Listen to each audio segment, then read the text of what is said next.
Friday morning, good morning. Guy Johnson, Lizzy Burden around the table, 1 hour until the opening trade. What do you need to know? Well, stocks continue to surge as tariff tensions ease. China is said to be considering suspending the 125% tariff on some US goods within the last couple of minutes. The Politburo has announced it's preparing emergency measures. The Ministry of Finance will be briefing in Beijing in just over an hour. We will have the latest from that briefing. An A for Alphabet as the tech giant aces the first quarter on strong advertising revenue. But with consumer-facing companies warning about a recession, is this as good as it gets? And jet engines and jet fighters, Safran and Saab report numbers. We will have the latest, Lizzy, on the European earnings story. Well, happy Friday, Guy. This is how we like to head into the weekend. Risk on. European futures higher as they are stateside because, as you say, we've got that progress on trade talks, the dovish Fed speak and those earnings out of California. You've got the two-year Treasury yield down to 3.79%, the dollar getting back on its feet, euro-dollar down to a 113 handle. The countdown to the opening trade starts right now.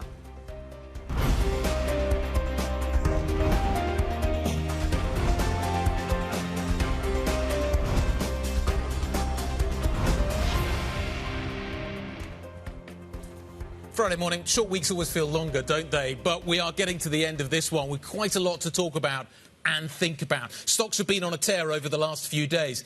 The tariff story seems to be easing just a little bit. Are they, aren't they? Who's talking to who?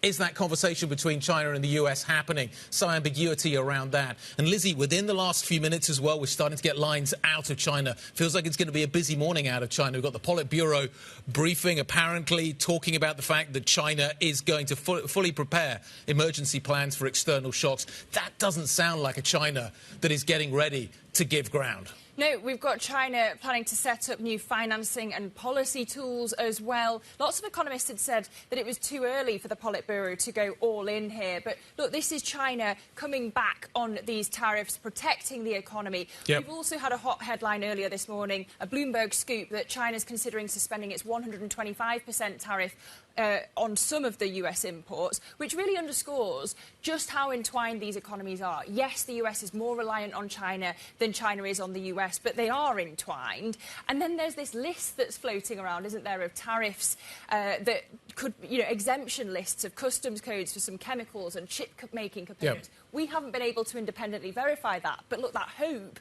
that there could be some relief is also what's boosting markets. But in some ways, I was trying to think about this and think about this from the opposite direction. In some ways, both sides are being pragmatic. The US has said we'll reduce tariffs on certain electronics. We need this. We can't see the kind of price rises. Apple's going to have a problem with that, though there's some interesting Apple news out this morning as well. And the Chinese being pragmatic as well. This is stuff we need. We rely on the US for this, therefore we're going to be pragmatic. We're not going to put the really... But does that really change the overall tone? We need this stuff, so we're just going to be slightly pragmatic about it. Does that make it actually the tariffs that are on everything else more sustainable and long-lasting? And I just wonder whether there's another way of looking at this narrative rather than the positive spin that maybe equity investors want to put on it. Exactly. They're desperate for that positive spin, but at least there's a bit of pragmatism, because just yesterday, when you think about it, it was the news that, China's saying, we're not even picking up the phone to Donald Trump, and Trump saying they have talked. We don't know who are we talking to, what's happening. Clearly there's a lot of Chinese officials in New York at the moment because of what is happening with the IMF, so you do wonder whether there has been a conversation that has taken place. But the line that really stands out, China vows to prepare emergency plans for external shocks. That does not sound like a China that is about to give significant amounts of ground. We are getting ready. There's been a lot of kind of Mao Zedong references recently, which I think are really interesting. The other thing that's got stocks on the move as well has obviously been all the talk around what's happening with the Fed. The expectation may be growing. Hammock's on the story, Wallace is on the story. Maybe we can price in a few more rate cuts or earlier rate cuts from the Fed. Yeah, and the timing point is important. So you had Waller talking to our Mike McKee saying, if tariffs hurt the jobs market, which could well happen according to him, then you could see cuts after July. Then you had the Hasek interview with Bloomberg, and she's talking about June, if there's enough evidence, but definitely saying they're not going to have enough evidence by the May meeting, because that's just around the corner. But they're talking. There's also a reference to the labour market. Hammock was certainly talking about this. Payrolls are next week. That's going to be really critical. Claims looked all right yesterday, so the claims didn't make a ripple yesterday, which I think is really interesting. But we're going to get payrolls it's the beginning of next month, so we're going to get the first Friday. We'll get the payrolls number coming through. That feels like another critical moment in terms of understanding when the effects of maybe the tariffs are going to start kind of rippling through. You've got plenty of stocks out there, plenty of companies out there already beginning to warn of recession-like indicators. But the interesting thing is that these two Fed speakers contrast so much to Powell. Yep. You know, Powell not offering that Fed put. Here's the sort of reassurance that the market wanted when it comes to the Fed coming to the rescue. But, you know, there is that consistency on the timing. You know, the Powell saying that tariffs could lead to persistent inflation and a harder choice between the two mandates. Actually, you know, Waller saying that inflation could be temporary. Yeah. Daring to say that inflation... What did you think about what Lane had to say? Yeah, so interesting that he's actually talking about the recession risk, you know, downplaying it. Yeah, which is kind of what we need to hear. Yeah. In contrast again to Lagarde. You Yeah. know, Lagarde going all out really at the ECB meeting and saying that this is the thing we know. We know that the growth risk is there. It's the inflation question that's more open-ended at this point. But Lane being clear about recession. Germany downgrading its numbers yesterday, its expected numbers yesterday. Flirting with the flat line certainly at the moment. I really want to talk about Alphabet this morning. I think it's fascinating. I think I want to pull in a whole load of companies into the Alphabet story as well. So Alphabet's up overnight. Looks like it's going to have a strong open. It's one of the reasons why US futures are doing as well as they are this morning. But if you look a bit more deeply into the Alphabet numbers, I'm not sure they're as good as they first appear. Okay, because why they've done as well as they have is because of advertising. Okay, advertising hugely cyclical, highly exposed to what is happening with the consumer. You look at what else is happening this morning with consumer stocks. So Southwest, the CEO there, talking about a recession. He's talking about this being COVID-like in terms of the extremes that he's seeing.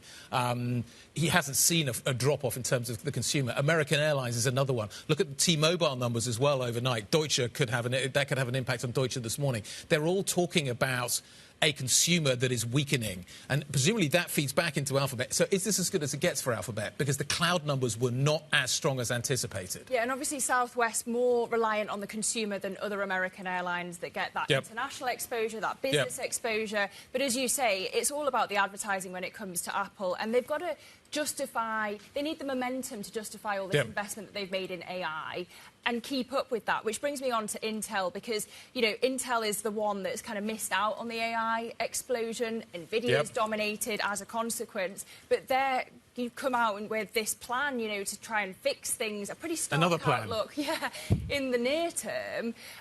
You know, all sorts of things, cutting jobs, slashing layers of management. But they need this because the short term looks so bad for them if you get a tariff-fueled recession that tanks chip demand. Talking of tariffs, there's a story in the FT, which is probably worth focusing on as well, which is that Apple is looking to shift all of its US iPhone production to India, to basically move away from China. Well, we knew that was happening already, but the fact that they're putting the gas on and going for it with India says a lot about where we are with this tariff war. OK, we need to talk about all of this with our guests. Who are our guests this morning? Let me run you through the list. Eric Lonergan, Calibrate Partners, discretionary macro head, is going to be joining us. We'll get a hedge fund perspective from him.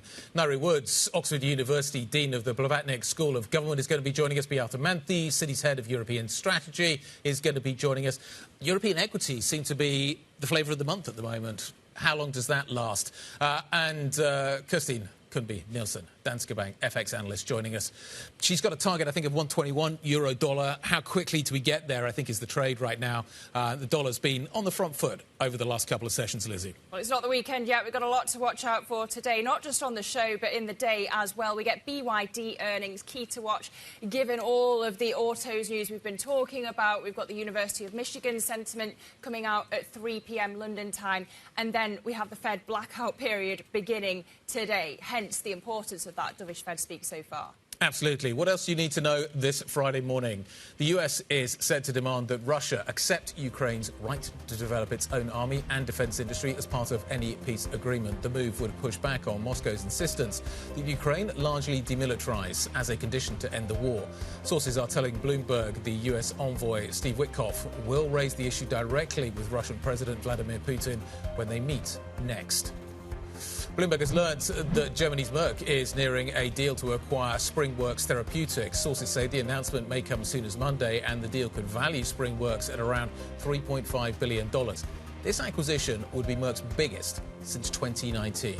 And as we've just been discussing, the CEO of Southwest says the US airline industry is already in recession. Bob Jordan says domestic leisure travel has dropped more than he's ever seen outside of the pandemic.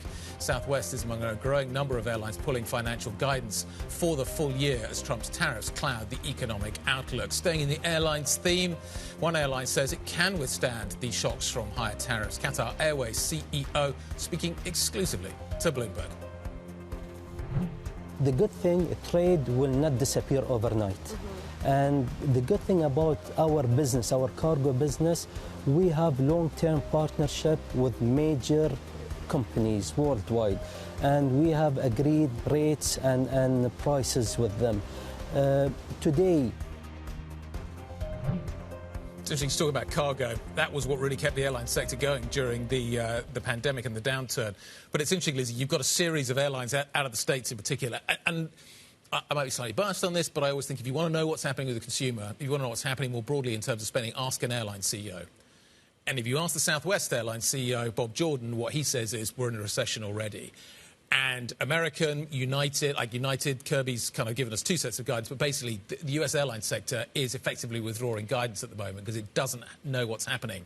Accor overnight selling a slightly more nuanced story, the hotel business slightly more positive. Interesting, they're talking about Canadian holidays. Exactly. Doing very well. Travellers saying, well, they're saying avoiding the US for holidays and Canada gaining traction instead. Yep. So that's interesting, a boost for Canada. But that also goes back to the Southwest story.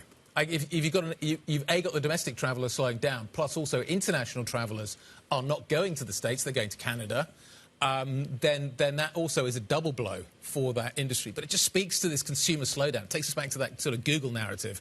What is happening with the consumer?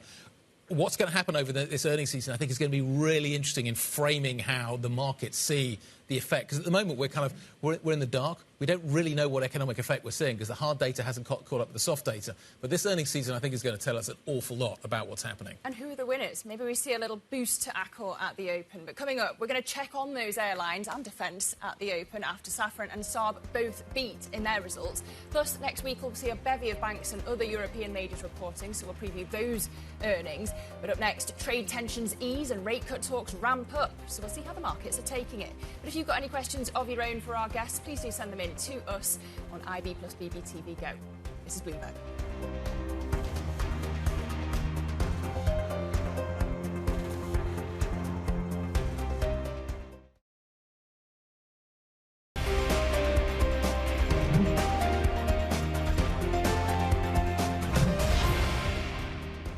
Wouldn't surprise me that you might start seeing more layoffs, tick up in the unemployment rate going forward if the big tariffs in particular come back on. If I see a significant drop in the labor market, then the employment side of the mandate I think is important and we step in.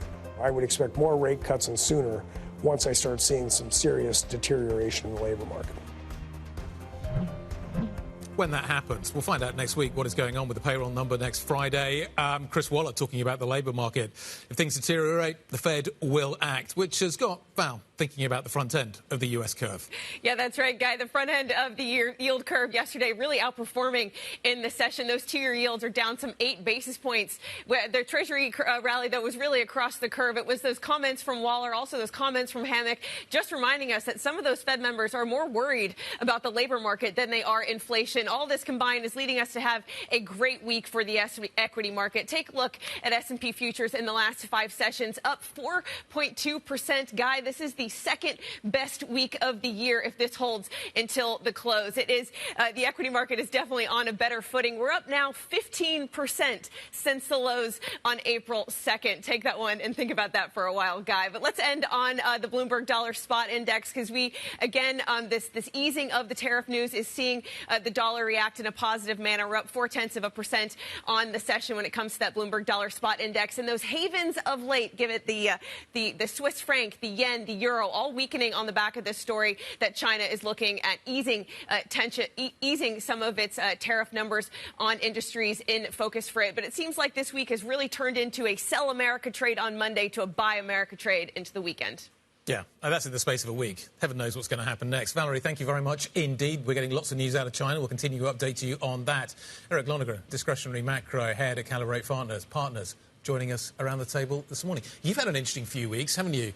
Just launched the fund into this kind of a maelstrom. How are you getting on?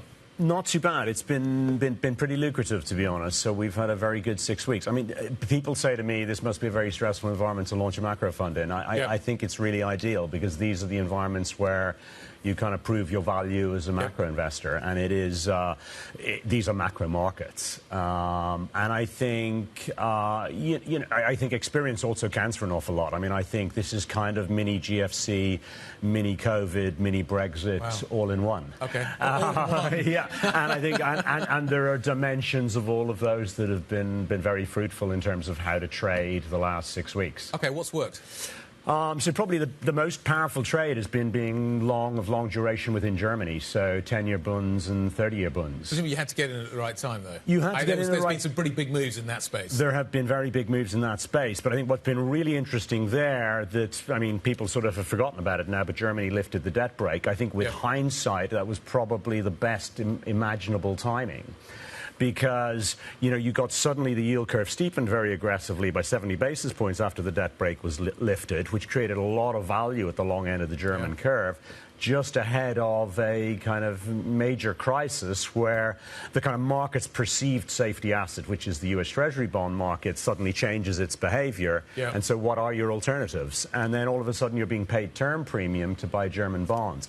And it's really interesting. If you look at the front end in Europe now, you are way below where you were pre-debt break, whereas still the case in the tens, you've totally unwound the kind of spike in yields, but you've still got a very steep curve. So I would still say the German bonds are very attractive. It was funny that you had the Bundesbank president kind of taking pity on treasuries when he was speaking at the IMF. And even though, Germany kind of benefited from that, do you think that it's fair to say that treasuries are losing the haven status? Yeah, and the other thing I say that's really important in the current environment, so as a macro investor, you're always trying to parse what do you think you can say something about and what do you know nothing about, right? So, and I would say the U.S. economic This is what we do as well. Constant dilemma. Your job in a nutshell. So we can talk about, but I think the outlook for the U.S. economy is, I'd say, probably the least predictable I've known it to be. I have literally no idea, and we can talk about the kind of pros and cons. But I think actually it's relatively straightforward what all of this means for Europe. Germany is 40% of GDP is merchandise trade. What America has done is created excess capacity in merchandise trade outside of America. So if you just think of the global system produces a certain amount of traded goods, America has just put up some huge barriers. We don't quite know the order of magnitude, but they're big.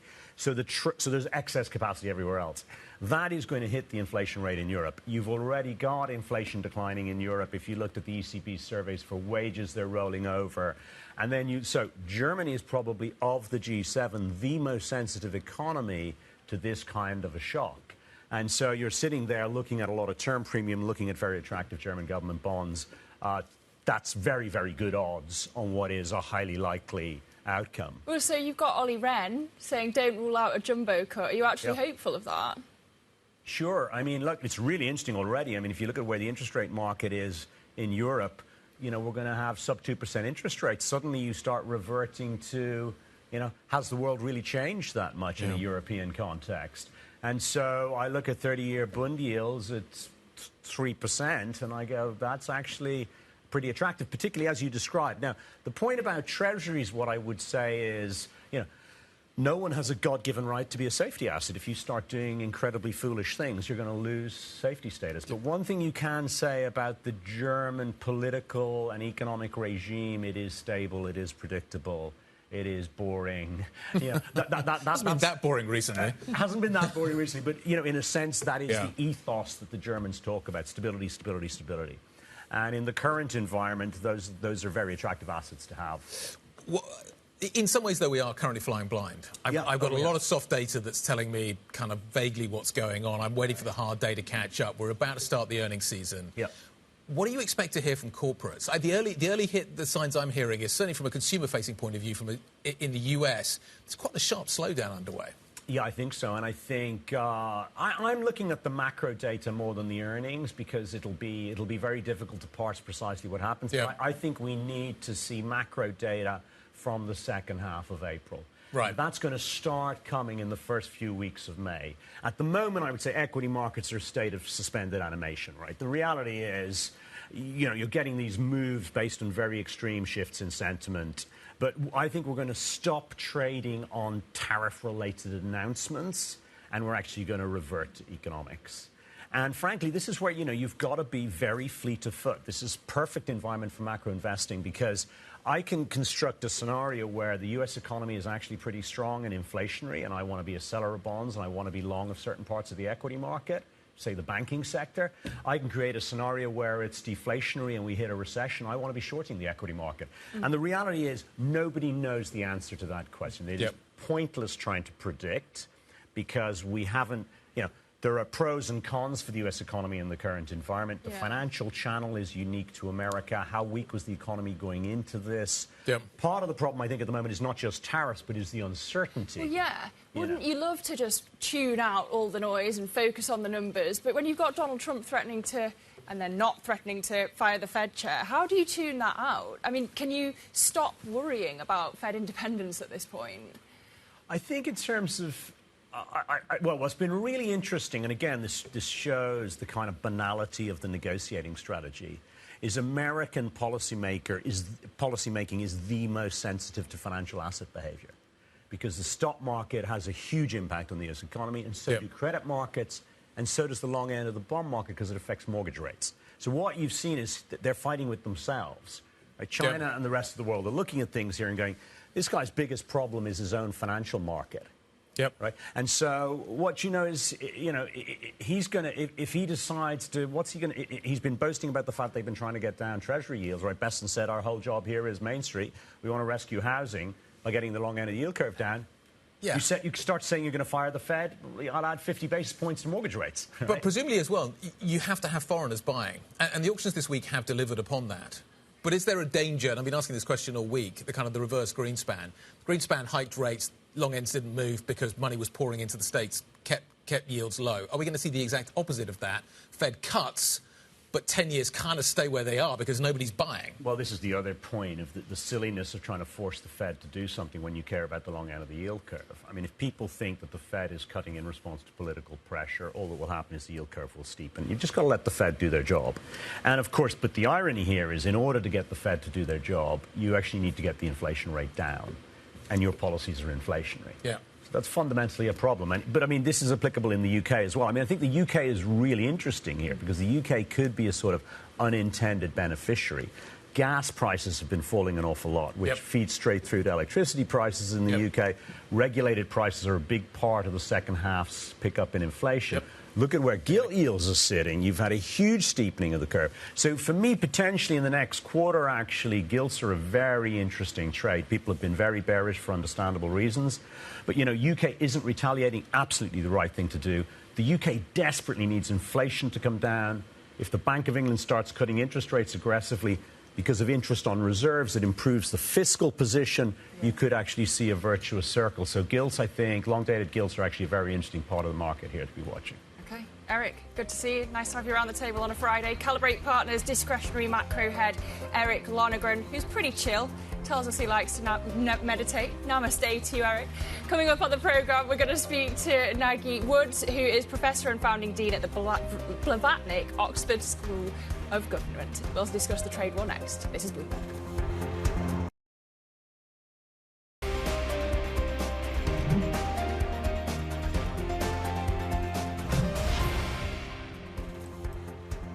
30 minutes away from the start of the opening trade, and we are risk on this morning. Futures pointing higher on both sides of the Atlantic. We've got a dovish load of Fed speak to pass. We've got positive earnings out of California, and we've got progress on these trade talks. So the mood is positive on a Friday, Guy. European bonds maybe pouring a little bit of cold water on that this morning. I apologise. Let me just show you what is happening. They're in the red. We are seeing yields climbing, not a lot, but a little bit of a pickup in Germany. We've just been talking about what's been happening there, so slightly going in a different direction. 2.47 is where we are on Germany this morning. These are 10s, 2.2 to the upside. We'll wait and see how gilts open a little bit later on. Now to the events of the week over in Washington. The World Bank IMF spring meeting still in full swing, and the US administration's been pretty outspoken in its comments on those institutions. The IMF and World Bank have enduring value, but mission creep has knocked these institutions off course. Under the status quo, they are falling short. Joining us now for more is Ngaire Woods, founding dean of the Oxford University School of Government. Ngaire has advised the IMF, the African Development Bank and South Africa's G20 presidency, among others. So, Ngaire, it's really good to have you with us, a true expert on this. Look, the Bank of England Governor Andrew Bailey's kind of expressed his relief at Scott Bessent's comments that at least the US wants to be inside the proverbial tent when it comes to these international institutions. Criticising them may be, but, you know, Bessent isn't Donald Trump, and he isn't the one, Donald Trump, saying America first doesn't mean America alone. So I wonder where you end the week. Do you feel relieved, confident that these international institutions can survive as they are? Well, so first, good morning, Lizzy. And I would say the institutions could actually survive without the United States. And what other countries need now to really pay attention to is that the United States doesn't use this moment to start forcing all other countries who, after all, pay for the IMF and World Bank and whose participation is necessary for those institutions to work. They mustn't let the US unilaterally push the institutions out of shape. It happened during Reagan's administration, right back in the 1980s, where the United States really began to call every shot for both institutions. And I think the world is very different today, and other countries have a lot more power, and they don't always realize that. But it's quite important for the rest of the world to understand that the United States, you know, contributes about 15 or 16% to these respective institutions. So all other countries are actually contributing a lot, and they need to function as multilateral institutions, not as instruments of American policy.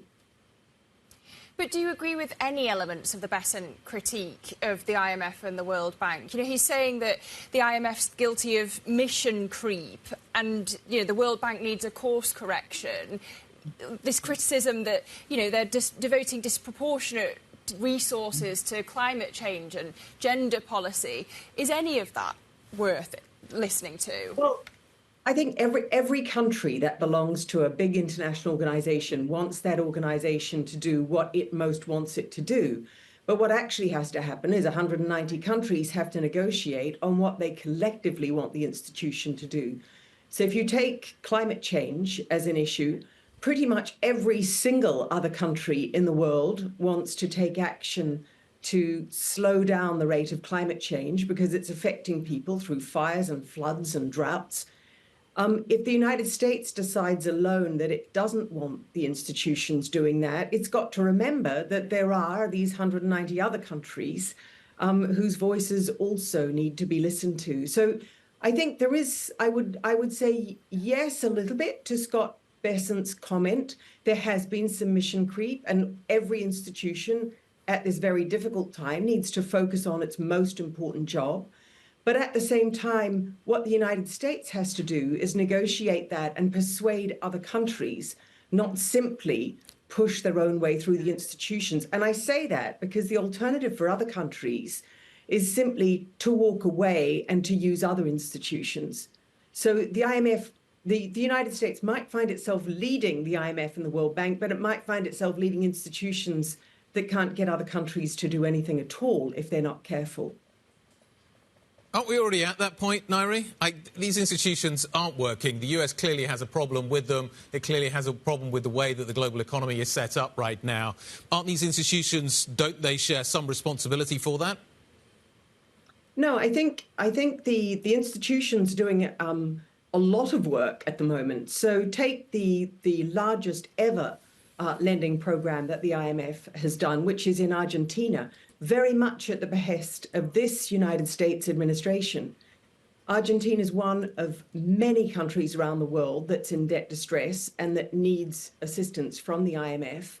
The United States is the number one country with an interest in having the IMF do that because it's got such a big financial services sector.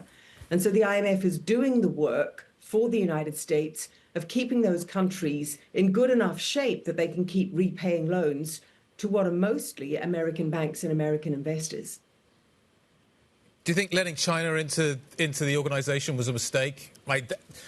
We've created a scenario where you could argue that actually others have suffered, that has changed the global economy in such a fundamental way that we are now seeing the reaction to it? Sorry, I missed the first thing that you said, Guy. Was letting China into the WTO a mistake?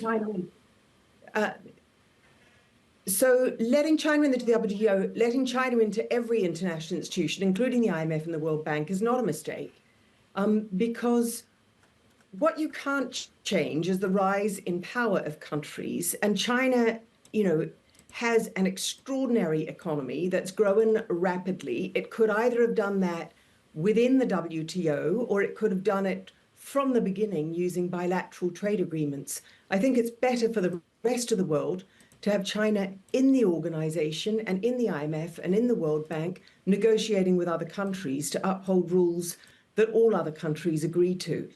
So, and I think, the record is that where China has failed in its duties to the WTO, other countries have taken cases to the WTO which can adjudicate those cases. Sadly, at the moment it can't, because the United States has refused to appoint judges to its appellate body. But that's the US blocking the WTO, that's not China. But to be clear, Ngaire, are you saying that China necessarily is going to become the leader of the rest of the world? If Donald Trump prefers to deal with strongmen, if he prefers to have bilateral relationships, is that necessarily what's going to happen?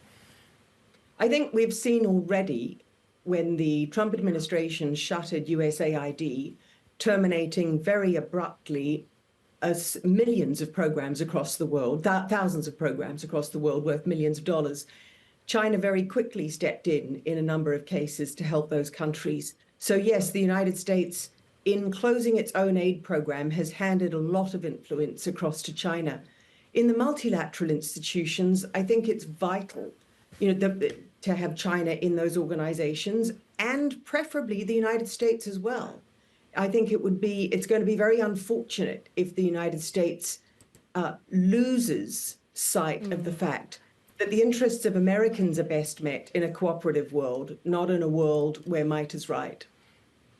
But Ngaire, it isn't just the USA, is it? It's the UK as well. We've used aid money to fund defence.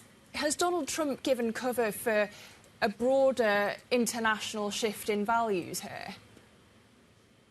Look, you're making a great point, Lizzy. It's not just the United States that's reducing aid. Britain, the Netherlands, France, all are reducing aid to put money into defence.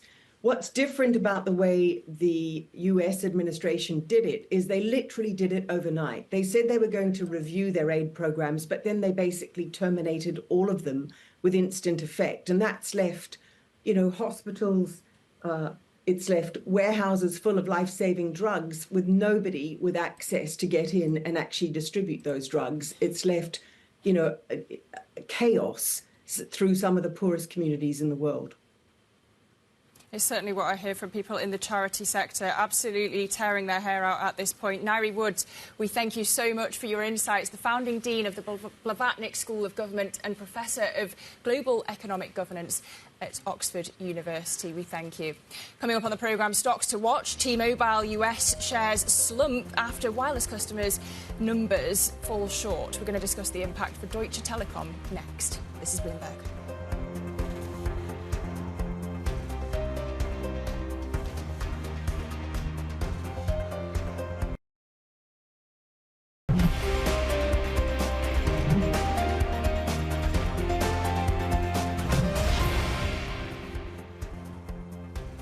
.43 a.m. here in London. We are getting closer to the opening trade and looking at futures pointing higher here in Europe. Stocks 50 futures are actually up 4% on the week, so they're set for the best week of the year. But currently, Euro Stocks 50 futures up 0.6%, and it's green across the screen as we head into the Friday session, Guy. Nasdaq futures are also up quite a lot, and the Nasdaq's had a really strong week this week, so we're up another 0.6% this morning. One of the factors behind that is that Alphabet shares have jumped overnight, this after the Google parent reported first quarter sales that exceeded analysts' expectations. The results, though, were driven by strength in the company's search advertising business, and Bloomberg understands gains on an investment in Elon Musk's SpaceX. Joining us now, Matt Bloxham, senior tech analyst for Bloomberg Intelligence.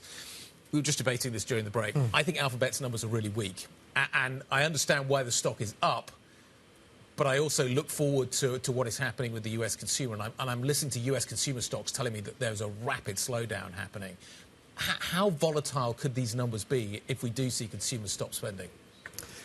Yeah, there certainly could be a lot more pressure on that core advertising business, and not just from the cyclical pressures of an economic slowdown, but also the structural pressures that they're seeing from the likes of ChatGPT.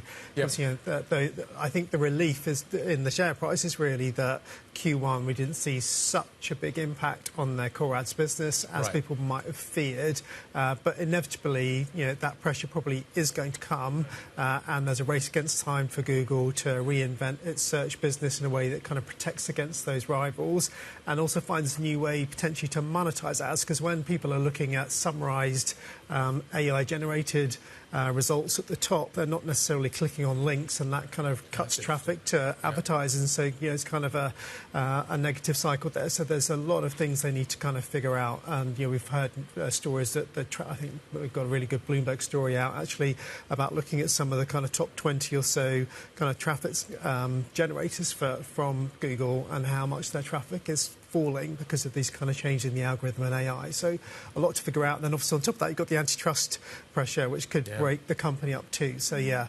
short-term relief, I think, but still lots of problems for them to kind of solve to protect that position. So short-term relief for Alphabet, but when you look at Intel, you know, the problems that they're here and now, you've got this kind of turnaround plan from the CEO, but is that enough when, you know, they're kind of already on the back foot when it comes to AI, and you've got tariffs to deal with in the future? Yeah, I mean, I don't think you can overstate the challenges that Intel faces, and it's been facing these problems for quite some time. And obviously, they kind of pivoted to a new CEO to try and fix them in a different way. Yeah, I think he wasn't pulling any punches yesterday, you know, talking about how big this challenge is. And I think it's always difficult for a company that's trying to kind of reinvigorate growth and cutting jobs at the same time. Really difficult balancing act that. And obviously they've kind of got a lot of work to do to catch up in the AI space when all of their competitors are continuing to push ahead and reinvest and can develop new products. So yeah, big challenges for them. Just read the story on the terminal. Apple aiming to import most iPhones that it sells in the US from India by the end of next year. How big a lift is that going to be to make that happen for Apple? Yeah, it's a big one. I mean, already about 20% of their iPhones are built in India, so they've already made quite a big pivot. But I think, based on the calculations I've seen, they maybe need to double that again to kind of minimise their China exposure for kind of US iPhones. So it's a really big effort. You know, some of the partners they're using in India, like Foxconn, are well-established partners from China. So they you know, Apple's an incredibly meticulous company in terms of detail and operations. So I think it is a big challenge. But I think the reassuring thing is that they've been working on this for years, and they're already at scale, essentially, in the Indian market for developing those handsets. Great stuff, Matt. Thanks for the update. Lots of stocks that we need to be covering in this space. Matt Bloxham, Senior Analyst for Bloomberg Intelligence, covering tech. Let's talk about the wider markets and what is happening. Paul Dobson, Executive Editor for Asian Markets, joining us now. Paul, this week has been strong for risk assets. Equities are on the front foot. You've got the dollar bouncing back. We've, in many cases, started to recoup significant portions of the losses made since the big tariff announcements from the Trump administration. How much good news is now priced in? How much of this is still to go? How much more of a driver can we see coming through in the next week or so from these kinds of narratives? Yeah, good morning, Guy. Great questions. I think, you know, one thing to keep in mind is that Trump has this wonderful ability to propose something that's so absolutely outrageous that nobody would have even thought of it. And when he pulls back, what's left is still something that a few weeks or months ago would have been quite preposterously extreme to most people's views, but suddenly seems a lot better. And so that might be the situation that markets are looking at right now, where we had the tariff proposals that had a lot of people with their jaws on the floor. You know, boy, what is he thinking? Then we had the pullback. Now we've got this sort of negotiation period.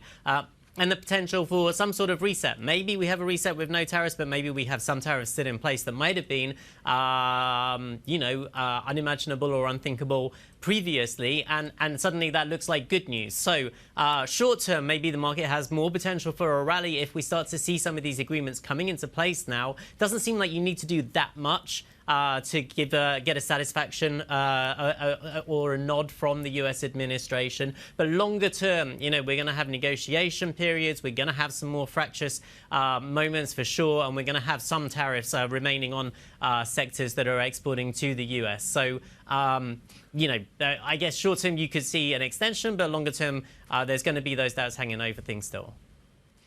Well, Paul, on China specifically, Trump says there are talks. We don't know who with. China says there are no talks. Then we get this news on stimulus this morning, China vowing to fully prepare emergency plans for external shocks. How should the market take all of that?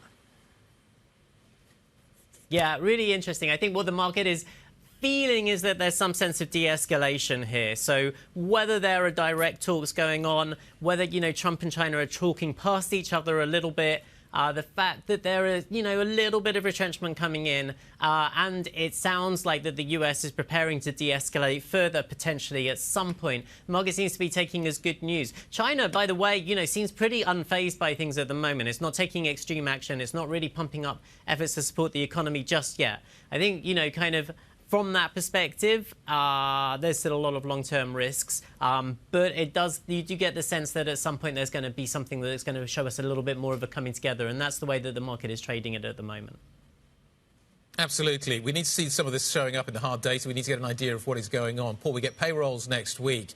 What do we know about what's happening in the States right now? I'm listening to consumer companies talking about recessions already.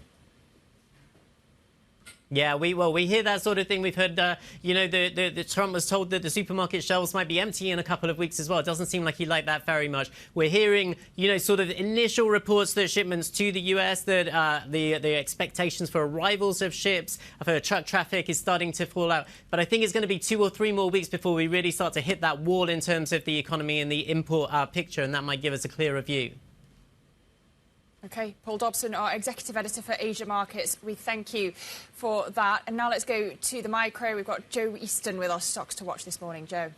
Morning, Lizzy. So WPP's numbers looking a bit light here in London, reporting a drop in their quarterly sales at the UK advertising firm. However, we have actually seen a couple of warnings coming out of this sector already recently, including Publicis and Omnicom. So potentially some of this is already priced in. We can see that drop down kind of before the big broader market move that we've seen recently. So potentially that is factored into people's thinking in terms of the weakness on some of the ad spending on that one. Then in terms of telecoms, T-Mobile US was down pretty sharply in late trading yesterday. That stock there, we have it down 5.5%. The company is seeing weakness in some of their subscribers. They have actually seen some strength in the internet base. However, remember that Deutsche Telekom in Germany owns more than 50% of T-Mobile US. So this stock is called lower after the T-Mobile decline.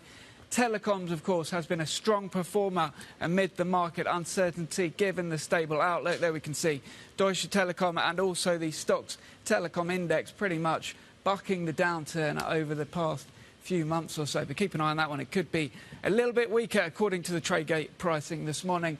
Then in terms of Michelin over in France, that one came out after the close. An interesting quote for me was the company saying that the North American market has already been affected by an influx of low-cost tyre imports ahead of the potential rise in custom tariffs. So already seeing an impact on tariffs on the tyre market, according to Michelin. But again, as we can see from that stock, the autos market, the broader market in terms of the sector and the stock itself have already slid on concern around tariffs. So potentially, again, it's one where those concerns are priced in, but we'll see how that stock opens up in Paris later this morning. Joe, great stuff. Thank you very much indeed. The story coming out of the advertising sector, again, speaks to what is happening, maybe what we're seeing with Alphabet, this pickup that we've seen, or this strength we're seeing, this relief maybe we're seeing in the advertising sector for Google. WPP's already pointing to the idea that they're seeing a drop in the UK and in Western Europe. So there is an effect already coming through. Lots of stories this morning about what's happening with the UK retail story as well. It's interesting that actually UK retail sales rose in March. but the expectation is that that doesn't last long. So, again, just coming back to signs of consumer weakness in a number of different places, number of different jurisdictions around the world at the moment. How do you invest around that, I think, is interesting. Yeah, so the expectation for retail sales was negative, yeah. 0.4% for March, but actually it was positive 0.4%. So the weather was good in March? I can't remember what the weather was like. Yeah, but the bigger picture is that the UK economy's had a good start to the year. Yeah. Every headline seemed to be, for months and months, in a blow to Rachel Reeves. You've got to flip it the other way around. This is in a positive for Rachel Reeves. I think it's quite marginal, but yeah, it's less negative, certainly, which is good. And if the Bank of England, as Eric Loringren was talking about a little bit earlier on, cuts rates aggressively, that would also give her quite a lot of respite as well. So some positives coming through. A trade deal, or at least some tariff relief, maybe on the US side as well? Well, she says she doesn't want to just give up anything for that trade deal. Certainly not standards when it comes to, you know, safety online, food standards, the headlines that would set off. We shall wait and see. But coming up, we're going to look at the open. We will take you all the way to the opening trade as we look at futures pointing higher here in Europe. You've got the Stock 50 futures up 0.7%. So stay with us for the open. This is Bloomberg.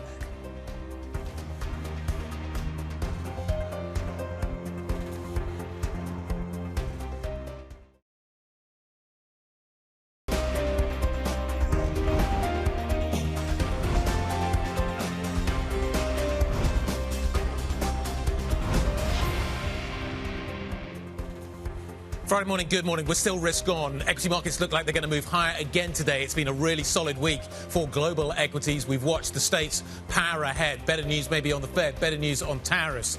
How long does it last? I think it's a difficult question. As we were hearing a little bit earlier on in the programme, really hard to call where equities go from here. But let's just deal with the short term, the narrow picture. This is where the US, this is where Europe went out. That's where the US was then. We climbed a little bit after that, so you've got to factor that into your future story this morning. Let's show you what futures look like, give you an idea of what is going on. Single stocks are going to affect this narrative this morning. So the Stoxx 50 futures up by 0.7%. The FTSE's only called up by 0.2% this morning. There's quite a lot of moving parts in the UK. We'll come on to that in just a moment. CAC futures, though, are very strong. You've got some really interesting stocks out with numbers this morning. Safran is one of those. You've also got Accor out with numbers late last night as well, actually fairly positive too. It's going to be interesting to see how that one trades. Lizzy, I've maybe eaten into some of your single stocks. What do you got? Well, we've got Merck. It's said to be near to a deal to buy SpringWorks Therapeutics. WPP had its results as well. First quarter sales dropping on declines in the UK and Western Europe. And Deutsche Telekom, one that Joe Easton highlighted for us. Of course, it's got a stake in T-Mobile, and T-Mobile shares fell because they reported fewer newer wireless phone subscribers than analysts had expected in Q1. So already Deutsche Telekom weaker on Tradegate, so that is one to watch as well. On top of those three, you've got Accor. We talked about it, saying that Canadian holidays are on the rise because travellers are shunning the US. They've got a stake in Canada, so we keep an eye on the hotels. And, of course, we've had Saab beating on results, but called down, interestingly. So let's see how the defence sector performs this morning, Guy. The semiconductor ex-dividend, but let's look at what happens at the open. There's a few XDs out there that we need to work into our story. OK, it's time for the opening trade. Here is what we are looking at this Friday morning. We're expecting a positive picture to emerge. Some markets, though, maybe more than others. So the IBEX is already strong this morning, up by 0.9%. So Spain doing well. The FTSE 100 acting certainly as something of a laggard this morning. Look at what is happening there, only up 0.1%. We'll break down the various component parts in just a moment. The CAC is expected to open strongly this morning. The DAX, maybe a little less so. So maybe we'll get an early move from the DAX this morning, as we saw yesterday. But there are a lot of single stocks that we need to fold in, but it still feels very macro-y, the market this morning. You've still got, obviously, a story around what is happening with tariffs. We're still trying to work out what the central bank story looks like. But as anticipated, you've got a CAC 40 in Paris that is opening up 0.9%. Lizzy, give me the sectors. Well, we can break it down, and you've got all but two sectors in positive territory this morning, guys. So travel and leisure leading the gains. That's up 1.4%. Industrial goods and services up 1.1%, not far behind. The only two that are negative are, the bottom of the basket is utilities. That's down 0.2%. And if we dive into some of those single stock stories that we were talking about, just starting on defence, because we had Saab, as I say, beating but called down. And in fact, it's down 4.6% this morning. And some of that sentiment spreading to the rest of the defence sector. So you've got Thales down 1.5%, Indra Sistemas down 0.9% as well, Rheinmetall in the green. And then coming back to hotels, Accor up 3.5%, WPP, one that Joe had flagged, 1.25% up this morning. So, you know, we were expecting relief across Europe, and indeed we are seeing it on most sectors and most indexes this morning. It's interesting, Safran is up quite nicely, doing very well. So that is a company that continues to do well. Obviously makes jet engines. That is a big aftermarket story as well that's been driving that over the last few quarters. We do have some ex-dividends, but it's interesting to see Novo weakening up again. Defensive stocks, it's really interesting to see what's happening within the defensive space at the moment. I was talking to Emily Field from Barclays about this yesterday, their pharma analyst, not seeing the pharma sector delivering on its normal defensive qualities. She thinks it will come back, but it's not playing that game just at the moment. Airbus is up quite strongly as well. That's interesting, despite what we're seeing out of the US in terms of the tariff narrative, plus also what we're seeing in terms of the consumer picture being generated by Southwest. Though Southwest is a Boeing company. So maybe a different narrative there. Let's weave all of this together. We've got Beata Manfi, who is Head of European Equity Strategy at Citi, with us round the table this morning. Good morning, Beata. Good to have you. Morning. It's Friday. We've had a choppy week again. You know, all these tariff announcements, but I want to say earnings estimates have been relatively stable.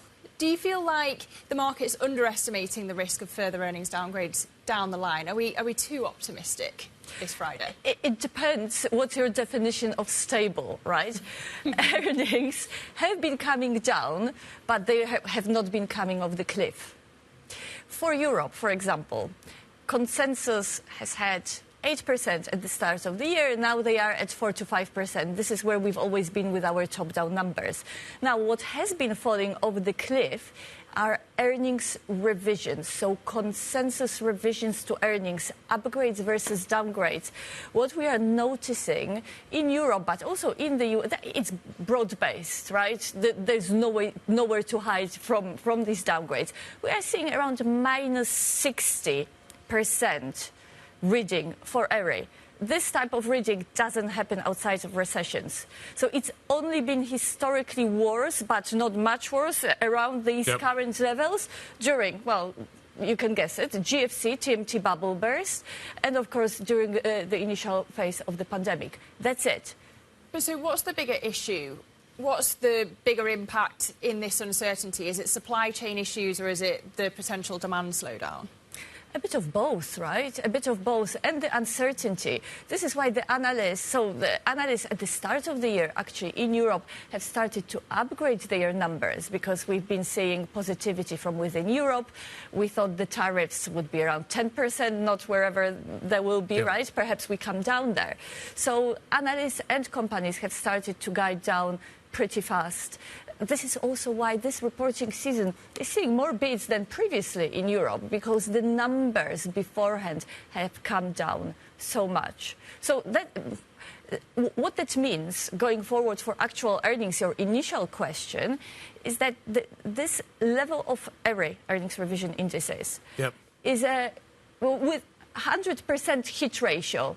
If you looked at these levels in the past, 100% hit ratio, actual earnings 12 months out were lower.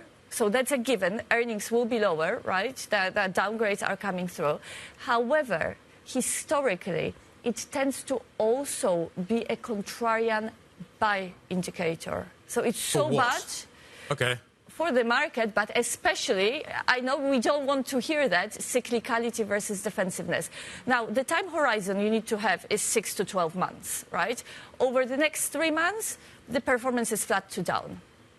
And every cycle is different, of course. Do you think... Have we priced in a recession, though, to equities? No. Okay. But are we going to get a recession in equities and in global economy? That's still uncertain, right? Yeah. Do you see really terrible data coming through recently? No, it still could come through, right? They are not great, they are bad. But, you know, I was quite surprised with the PMIs and IFO yesterday that it's been stable, right? And even above expectations. What's your from degree the of certainty, though? Because at the moment, companies aren't telling me anything because they're trying not to. The data, the hard data hasn't come through yet. We're flying blind here, aren't we? Absolutely. Very low level of uncertainty. This is where you're getting these downgrades, right? However, what you've mentioned before I started, right? There is a sense of stabilizing news flow, of marginal improvements, right? So because this data hasn't come through, hasn't deteriorated yet, if we negotiate quickly enough, perhaps we avoid a recession. Right. Perhaps. Perhaps, yeah. So to your question on have the markets priced in recession, definitely not. What the markets have priced in, a European market at least, on the day of the 90-day pause, before the pause was announced, European markets have priced in flat EPS, slowdown, not recession. That's a start. Japan has priced in the contraction. But what we do know is that you've got a stronger euro, and that has happened rapidly. And you've got some people talking about $1.20. I think our next guest sees $1.20, 21, 22, somewhere in the next year. How much does that shave off earnings growth down the line in Europe? Of course. So a rule of thumb is around 2 to 3 for every 10%. But you see, I was getting the same argument when dollar was going up, right? That it's bad for Europe. There'll be pockets of the market that will benefit from it, and pockets that will be losers. But what's the pain point? As long as the GDP doesn't collapse, this is sustainable, and this is perhaps you move from dollar earners, that has been the trade last year, moving to more domestic-oriented stocks, right? What's a defensive in this space? Because everybody always answers, and I think you're probably going to as well, you're going to tell me pharma. The problem is that the pharma's not acting as defensive right now because there's so many other things you need to fold in terms of what's happening with regulation in the States, who's going to staff that, what's happening with the tariff story around pharma, we don't know yet. There's a lot of dollar earners, there's a lot of euro earners in that space. The pharma sector is not being a defensive sector. When does it become will it become a defensive sector again? Guys, there's a price for everything. And we've looked at our recent note at the most beaten up sectors, right? So within defensive that have done quite well, pharma is the most beaten up. So our positioning right now, so by the way, I've upgraded pharma too early in February, right? But the model, our allocation model loves it now because it was so beaten up, right? So earnings don't look so bad, while the valuations came down a lot. Another defensive sector that I like, we have an overweight, is personal care, and we are also overweight. I'm not sure whether it's defensive or not. It's definitely domestic. It's a real estate. But because these earnings revisions are at these recessionary levels, we also argue that it's time to start dipping a toe into beaten up cyclicality. Not full on, because these hit ratios and forward performance in the near term, as I've mentioned, are flat to down. But if you buy now and hold 6 to 12 months time, cyclicals outperform substantially. It's a long way away. Well, yes. So, but it starts working now. So what we've upgraded overnight, very brave call, I have to say, autos to overweight. So this is the beaten up cyclical value, our preferred one. There are many more, right? But we are just choosing one for now. And within beaten up cyclical growth, it's tech as an overweight among these defensives that I've mentioned, right? OK, Beata, nice to see you. Brave calls. We like brave calls. Beata Manthe, Head of European Equity Strategy, joining us from Citi. Few ex-divs in the Big Six this morning, the Core Six. Let's show you what is happening there. We are watching very carefully what we are seeing. Tech generally is having a good day. So ASML, the fact that it's XD and up is maybe something that's worth paying attention to. LVMH is also bouncing quite nicely. Some of the defensives, maybe a little less so. So there's Novo Nordisk at the left-hand side of your screen. Let's talk about what's happening in the telecom space. News from the United States moving European markets. Joe. So there is a significant move, as you say, Guy, coming through from the US into Deutsche Telekom today. That stock down around 3.7%, one of the heaviest weights today on the telecoms index. T-Mobile in the US reporting that drop down in subscriber numbers, not as strong as expected. The internet business looking OK, but Deutsche Telekom owning more than half of that company, so therefore feeding through into that stock today. Then another stock moving lower was Saab over in defence. See where that one's moving. We're down 3.5% on SAAB at the moment. Now, the orders at the defence company actually disappointing at the top end because, of course, the expectations have risen so much for defence orders. So potentially just a little bit of a disappointment there. As we say at the bottom there, the operating profit actually looking pretty strong on that one. Then Michelin warning of people already buying cheaper tyres ahead of those tariffs coming in. Pretty interesting on the tariffs front for them, but actually the pricing at the company seems to be pretty strong, according to analysts. The mix of higher priced products actually supporting the stock at the moment, so that one doing pretty well. Then we're in hotels, a bit of a mixed one out of that one. The demand growth looking okay, but I did see some lines on the revenue per average room potentially not actually as good as expected, but therefore we are seeing a decent move in that one, probably more than I expected, to be fair. That one up 5% in the French market this morning. And then a couple of bits of M&A. We have got Mobico, which is formerly known as National Express. I probably preferred the name National Express, to be fair, but that one is down at 10% today, selling its North America bus business, but a bit of disappointment on that one. Looks like the valuation a little bit light on that stock, so we're seeing that one down 10%, a pretty big move in the UK. And then finally on Merck, doing a big deal in the US for SpringWorks, which does rare disease therapies. A lot of that is in oncology and cancer. And we are seeing a little bit of a move in that one, but worth watching SpringWorks because that one was up more than 10% in the US post-market, set to rise in the pre-market in the US. But Merck rising a little bit in Germany following that deal news this morning. All right, Joe Easton from our equities team, we thank you. You've got a few more sectors creeping into the red this morning, so it's now about 3/4 of them at this point, but the Stock 600 is still up 0.4%. We're going to switch focus to FX next. We're going to be speaking to Kirsten Kundby-Nielsen, who joins us from Danske Bank. That's next. This is Bloomberg.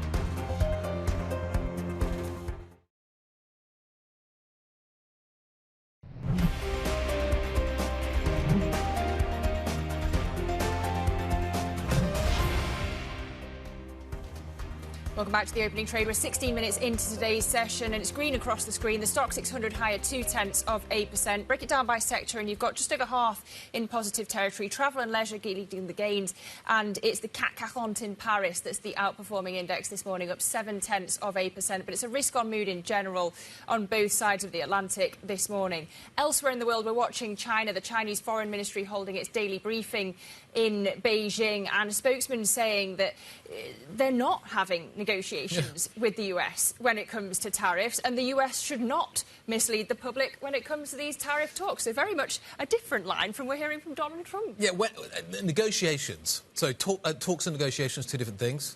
America says we're having talks, like we're having a conversation. You and I are talking, but are we negotiating? I don't know. I don't know where the line on that one is and what the definition looks like. So maybe both could be true simultaneously.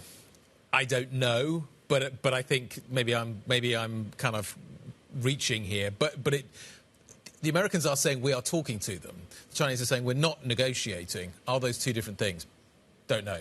It's interesting that there's also a line saying as well that the Chinese are not familiar with reports on China tariff exemptions. So that was a story that we had overnight. The Chinese are maybe pouring a little bit of cold water on that narrative as well, that they are maybe reducing on some goods the 125% tariff that has been imposed as an import duty into China. And we're talking about certain chemicals and other things that the Chinese economy needs. Yeah, because, of course, that would be really a demonstration of the significance of their trading relationship. But China saying they're not backing down. They don't even want to negotiate is kind of what they're saying. Yeah. They don't even want to entertain US trade policy. And there was a line out of the Politburo earlier on as well, which is saying that China vows to fully prepare emergency plans for an external shock. Like the external shock being, of course, well, I'm assuming the external shock is the tariff. That's the euphemism that everybody is using. No, I'm hoping... Well, no, it could be something else. You could have other external shocks as well. So it depends how far the next phase goes. But let's assume that let's hope that it's just that, which is... It's not worse than that. But setting up new financing and policy tools coming through. So there's a lot happening with that Chinese story this morning, and it does seem as if we are getting a slightly different narrative coming through from both sides.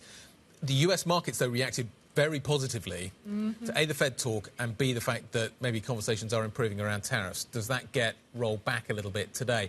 The FX market has been obviously part of that story as well, and we have seen the euro pulling back against the dollar. We've been 115 this week, been north of 115 this week, a 3-year high. We've faded that now. We're at 113. Traders, though, are showing confidence in the common currency's long-term upside. Let's take a listen to what they've been telling us. the standout performer over the first week, say, after the reciprocal tariff announcement, was the performance of the euro. It was standout. It was doing a really good impression of a safe haven currency. And that perhaps has really gone a little bit too far. I mean, the starting point here was of significant dollar overvaluation. So even with the move that we've seen on our metrics, on most long-term real effective averages, the euro is still undervalued, the dollar is still overvalued. Both the euro and sterling have been strong versus the dollar, and a lot of companies in the index are dollar earners. Energy prices down, currencies up. That's not a great mix when it comes to European earnings. Strength of the euro matters. Some of our guests speaking about it. Joining us now to add another voice, Kirsten Kundby-Nielsen, analyst at Danske Bank. Good morning. You've got, I think, a 121 target for euro dollar. How do we get there? What is it that is necessary to get us to that kind of level? Yeah, so we expect the move in Eurodollar to 122 in a 12-month horizon. I think this largely reflects also some of the moves that we've already have seen. In terms of that, Europe is in many ways becoming a viable option for investors. We're really seeing some positive dynamics developing on the structural growth outlook. Some of these more expansionary fiscal policy measures, not only in Germany, but also more broadly, actually, within the euro area. So that is definitely a part of it, a more positive euro area story. On the other hand, the policy uncertainty, these tariffs, everything related really to this Trump administration, just by also tariffs being an implicit fiscal policy tightening, this really being a stagflationary shock to the U.S. economy. I think that's what's going to be driving the move higher to euro dollar the next year ahead. Just separate that out for me. In terms of the bigger effect, is this dollar weakness or euro strength? I think it's a bit of both, to be honest. We saw the broad-based euro strengthening at the beginning of March, where we got this positive news in terms of the German government increasing defense spending, really for the first time breaking with this debt break in many ways, also increasing infrastructure spending. But this, I think, the development is just highlighted also from that everything is really going more south in the US. So it becomes a more viable alternative. And then there's, of course, the entire energy story. We've seen energy prices moving lower. This favors Europe over the US, from Europe being a net energy importer and the US being a net energy exporter. So I think it's a bit of both. And that's why we've seen this pretty sharp reaction also in euro dollar. Kirsten, I had to read this twice when I saw it in your notes. You see the risks as to the upside for euro dollar potentially higher than $1.22. What could actually push us above that level over the next 12 months? I think it could be if we see further escalation in the trade war from the US side, at least. We've really seen the US starting to pull back a bit here the last week. It's been a good week in that sense. So I think if we get further escalation, not any progress on trade talks, I think this entire story, now it's died down a bit, but the entire uncertainty in terms of US institutions. So everything related to the US central bank, for example. I think that's something that could really drive this. And then I think the biggest risk is definitely a US recession. That would drive the cross, I think, significantly higher than 122. So given the strength of your view, when you have the Bank of England Governor Andrew Bailey saying that questions about the dollar's status as a reserve currency are overdone, is he wrong? Should I not be asking about this anymore? I think it's a bit too soon to tell. I understand Governor Bailey's comment in that sense. I think what we're really seeing in terms of the dollar's status as reserve currency, it's definitely being dented. This policy uncertainty in many ways is really is hitting the dollar, but also I think just remembering, and also what we saw in the introductory segment, that of course something is the speed of depreciation that we're seeing from the dollar, both in the trade-weighted part, but also in euro dollar. But one thing is the level. I mean, 113, 115, it's not unheard of levels in any way in a historical context. So I think it's too soon to say, but it's definitely being dented. In terms of euro sterling, can you just kind of walk me through where you see that pair going? Because that within Europe, obviously factoring out the dollar, let's take the dollar out for a moment. What happens within Europe in terms of the dynamic? Euro sterling, what happens with the Scandi currencies? The euro is at the centre of all of this, but just kind of give me the various pairs around Europe and how they're going to perform in a stronger euro environment. Yeah, so recently we actually also turned around our euro-sterling forecast, so we now expect euro-sterling to move higher. We've seen some positive dynamics in terms of expansionary fiscal policy in the UK, but what we really see for sterling FX is that it performs poorly in an environment where credit spreads are widening. We're seeing a lot of uncertainty, volatility is high, and this increased focus again on fiscal policy in the UK. I think that's something that can drive euro-sterling higher from here on out. For the Scandis, interesting story. It's been really remarkable developments in NOK for the Norwegian kroner. We saw a significant weakening here during this Liberation Day. These different days, it's rarely an environment for, especially the NOK, performs very well. Increased global uncertainty, lower energy prices, equities moving lower. It rarely constitutes an environment that is positive for the Scandis. So these small cyclical sensitive currencies we also expect to underperform in this environment against the euro. So weaker Swedish krona, Norwegian krona and sterling against the euro for the next year. Just briefly, Swiss franc, yen, other alternatives to the dollar, how do you feel about them? I feel good about them. I think price action has also been reflecting this. We've been bullish on the Swiss franc and the yen for a long time now. Of course, anything here in the risk-off environment favors a move higher in these currencies. When we look at the fundamentals, it looks good in Switzerland. We're nearing the lower bound for the policy rate, I think, in Switzerland. So the rate differentials are also set to narrow. In Japan, different story. Bank of Japan still part of its hiking cycle. Inflation is still more in the higher end of the range. So I think it offers some interesting opportunities. So we're more bullish on those currencies. I only think that this trade war scenario, this world now that we live in where trade war is really part of risk sentiment, it only further underlines these forecasts. Kirsten, great to talk to you. We thank you for joining us. Kirsten Kundby-Nielsen, analyst at Danske Bank. Always good to speak to you.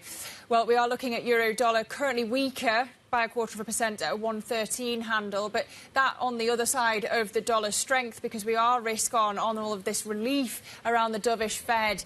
There's earnings as well out of California and the tariff talk, which continues. But next up, we're going to focus on defence. UK-EU defence cooperation in focus as pressure builds around a Ukraine peace deal. We'll be speaking to Elizabeth Shaw from the Atlantic Council. So this is Bloomberg.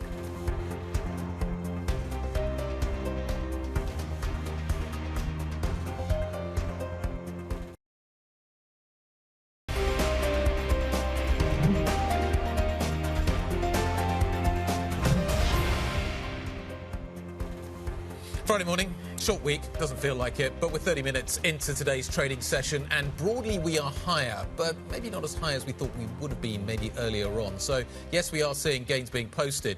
Not exactly blowout numbers, though, you see on the screen in front of you. There's a bunch of single stocks out there that are worth focusing on. In fact, there's a whole load. Let me just focus in on the defence sector and see what is happening in that space this morning. Saab is out with numbers. The stock actually has now come back a little bit, which is interesting. The line that I think is fascinating, though, Lizzy, out of what we're hearing from Saab, makes the Gripen fighter jet, makes a whole range of other kit as well.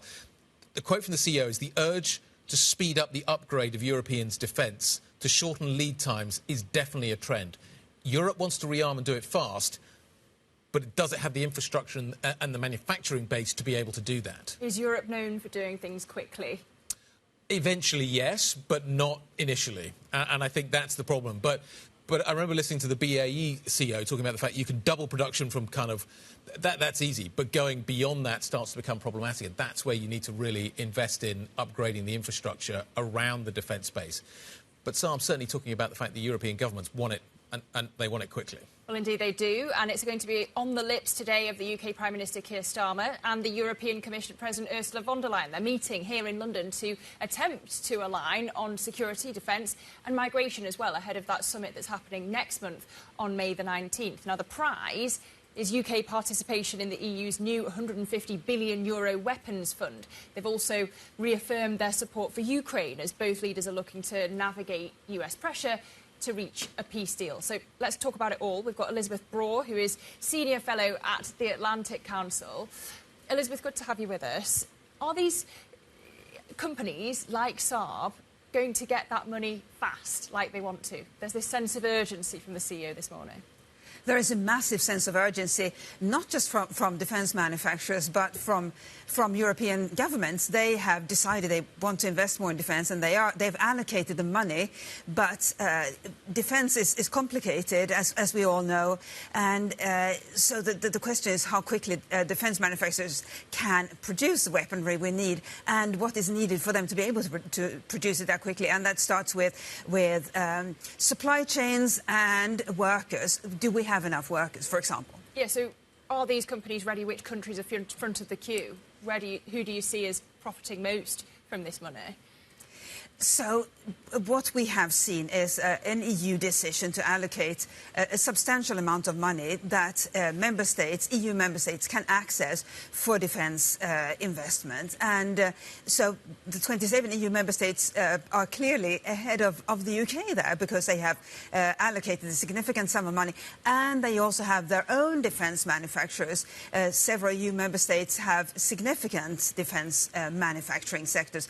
Germany, Italy, France and Sweden in particular. And so they are looking pretty good. Now, the UK wants to be part of that. And that's part of having left the EU. It now has to conduct separate negotiations to be able to join at least partially. Isn't it logical, though, to bring in the UK? The UK is going to be at the core of the European defence story going forward. Would it be counterintuitive not to have the UK within this rearmament programme if we are going to have commonality of kit, commonality of procurement? If the UK is going to sit within and be a leader within the defence story going forward, isn't it just logical to marry these two up? It is. The question is just how to do it, because the EU would not want to give the UK the same advantages as EU member states. But it's going to rely on the UK for defence. It's going to rely on the UK for the nuclear umbrella. It's going to rely on the UK for the northern... It seems as if we've got two different buckets of a conversation happening. We can't allow the UK in because it's not a member of the EU, but we desperately need the UK to be part of our defence setup. So isn't one slightly short-sighted not to think about the other? Well, I think, Ngaire, what has changed is that since Brexit is that the world has become a lot more dangerous, and things have to happen very quickly in the defence area, as it were. And so defence has two sides, right? The armed forces and then defence manufacturing. And on the armed forces side, it's clear the UK is a leader in Europe and within NATO, within other setups within the European continent, such as the Joint Expeditionary Force, and also within the Coalition of the Willing. So on the military side, the UK's role is completely clear. Then on the defence manufacturing side, when it comes time to allocating money and who should be able to borrow and use funds, then it's less clear, because it has to do with Brexit. And I think the reason, or the very fact that these conversations are happening between Ursula von der Leyen and Keir Starmer is the realisation that we have to be flexible, we have to be faster than we would ordinarily have been in UK-EU negotiations. Well, I want to come back to the boots-on-the-ground coalition of the willing point. But, you know, on the nuclear point, let me give the counter-argument here. Yep. When you've got an ascendant far right in lots of different countries across Europe, do we actually want to be trusting each other when some of these governments, in one election cycle maybe, could have their finger on the nuclear button? So what we have in Europe are two nuclear countries, so France and the UK. And since, well, times immemorial, for as long as nuclear weapons have been around, the United States has obviously had them and has extended its nuclear umbrella to the rest of Europe, so that other European countries wouldn't have to develop nuclear weapons that would be detrimental to the security of the world. So what happens now that we are not really sure how the US is going to position itself, and that's why this question of a European nuclear umbrella has come up. Should the UK extend its nuclear weapons as an umbrella? It would be difficult because it's very linked to the Americans. Should France do it? And it is extraordinary that this conversation is happening when we do have an existing nuclear umbrella, the American one. And on that coalition of the willing point, the Times of London I saw yesterday was reporting that the UK could scrap the plans to put boots on the ground in Ukraine because it's too dangerous. We saw those airstrikes on Kyiv. How damaging is that? You know, we're going to see Macron and Starmer talking, you know, France wants a more muscular approach here. How damaging is that potential rift within the coalition of the willing if one partner is unwilling? That is a huge challenge. And so what we have with the coalition of the willing is massive signalling towards Russia, towards Ukraine, towards the United States, that there are countries here who are willing to help Ukraine. But with all messaging, what matters is really how the other side perceives it. So if we now have hesitation within the coalition of the willing, then Russia is going to say, well, it's not going to be as powerful as it looked, so we may not be as concerned about it or as fearful of it or whatever the initial Russian reaction was. And that is really troubling, because the signal that I think would be desirable to send to Russia would be unified strength, no hesitation. Does the Trump peace plan work? Will it work? Can you see it working? It's... Pause there. Well, it might work from his perspective, because he says it's a peace plan, and if from a European perspective, do you think it is something that is viable? It is not viable from a Ukrainian perspective, and the Ukrainian perspective is also, by extension, the European perspective, because we here in Europe are the countries that have to live with whatever comes next in Ukraine. And we should remember that if Ukraine is forced to give up territory, and that begins with Crimea, which is not within Zelensky's gift to give up, that would have to be approved in a referendum. But even if Ukraine were to somehow agree to this deal, what it would, the US proposed deal, what that would do is send a signal to any other country in the world that you can take what you want from your neighbour, and then it will be yours, because it's just easier to enforce a peace on that country than it is to defend the invaded nation. Yeah, but there's the territory point and the question of whether Ukraine accepts it. But there's also the point that, you know, the US is going to demand Russia accept Ukraine's right to have its own army, its own defence industry. We've reported that that's what is going to be put to Putin by US envoy Steve Witkoff when they meet, and Axios reporting they're going to meet today. Do you see Putin accepting that? Well, the difficulty with Putin is, and Russia generally, is that they may sign a deal or a treaty or whatever it may be that's put in front of them, but we don't have any reassurance that they will abide with whatever they put their signature under. And that's essentially the original sin when it comes to the Ukraine war, that Russia agreed not to attack Ukraine back in the 90s, and then it did anyway. So how can we trust that that's not going to happen again? Nice to see you. Thanks for stopping by to update us. Really interesting. We'll watch what happens in this conversation. May or may not be happening today. We'll see. Elizabeth Braw, Atlantic Council Senior Fellow. Thank you very much indeed. Coming up, European stocks have held up well against their US peers so far this year. Does this trend continue? We're going to debate that next. This is Bloomberg.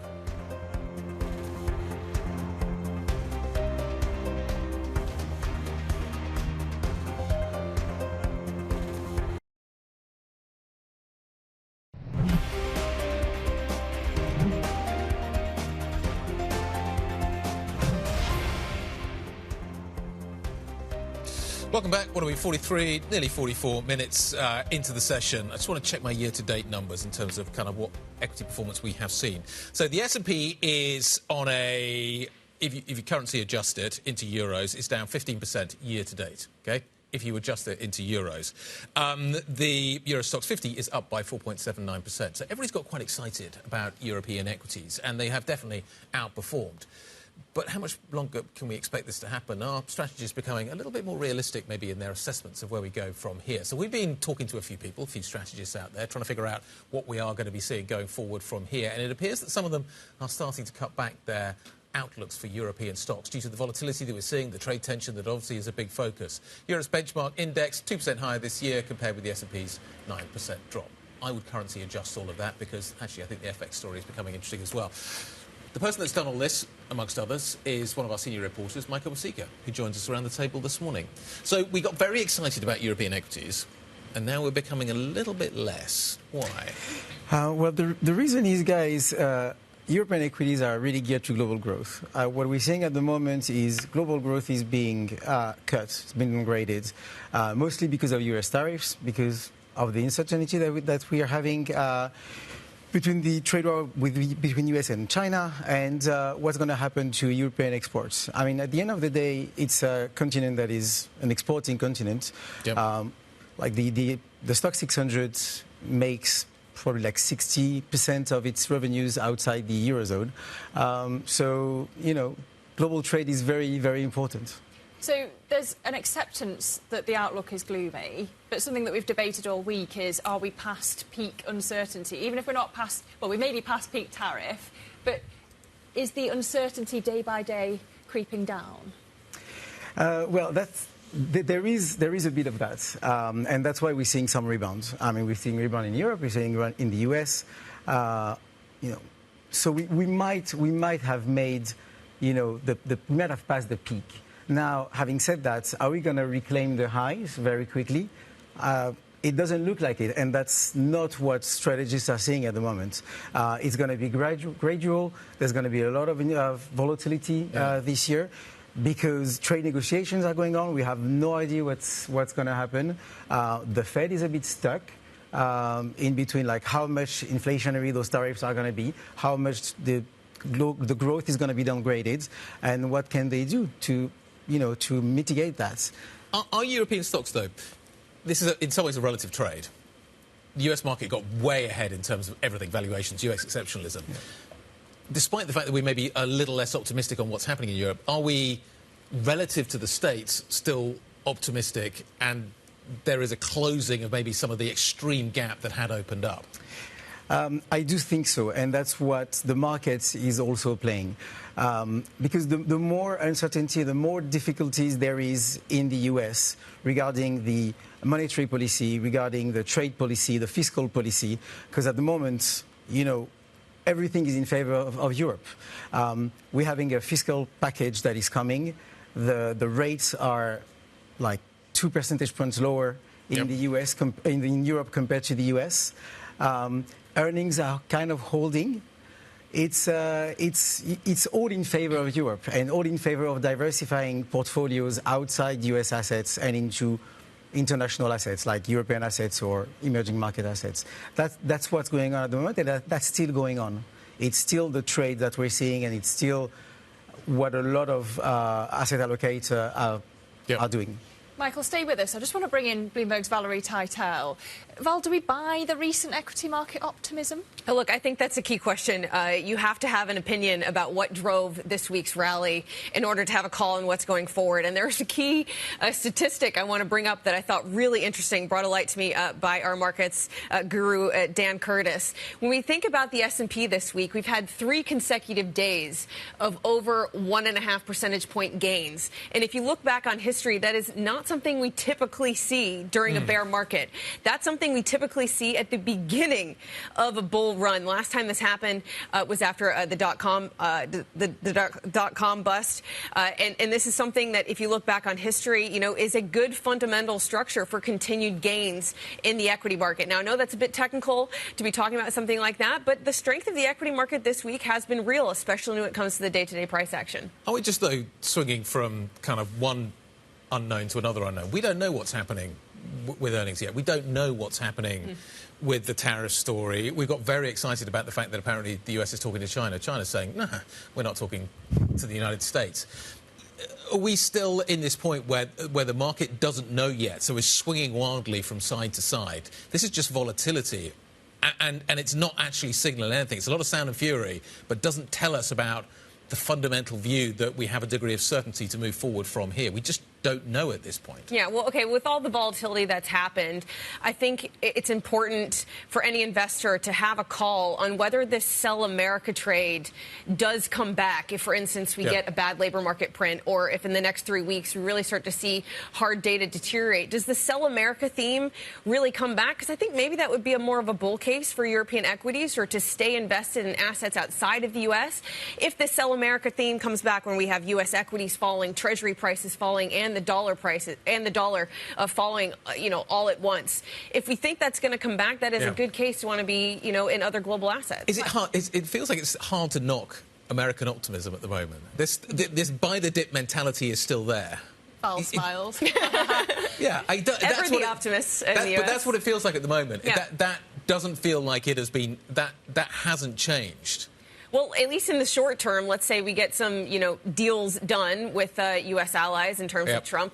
We could have a stretch of a few weeks where we are feeling a bit more positive before we start to get the hard labor market deterioration, which I think is something that even the Fed members have been pointing to of late.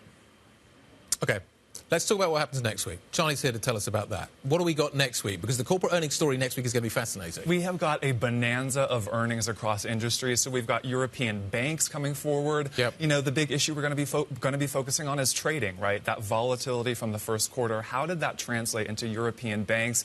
It's interesting, though, because we got a little bit of a preview this week with BNP. And actually, they missed. They had a record on trading, which, good for them. But their expenses were higher than expected. And I think that might be a theme we start to see as analysts start unpacking a lot of these earnings.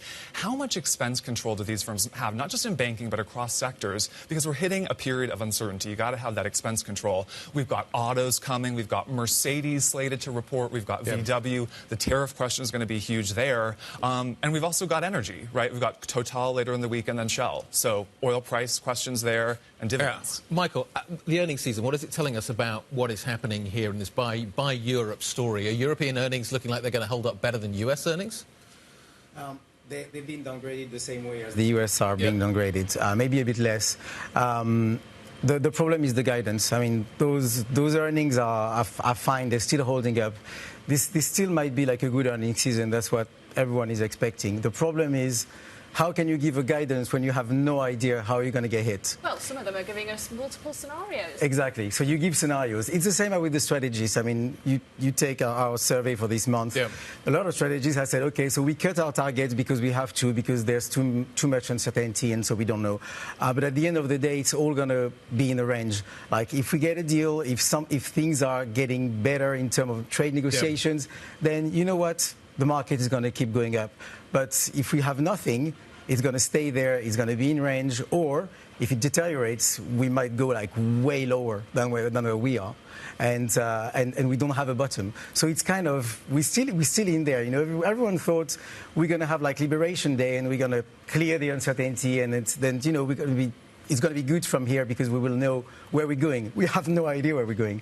And so it's the same for companies. Their guidance are really shaky at the moment. It's really shaky because of the FX. It's very shaky because of the tariffs.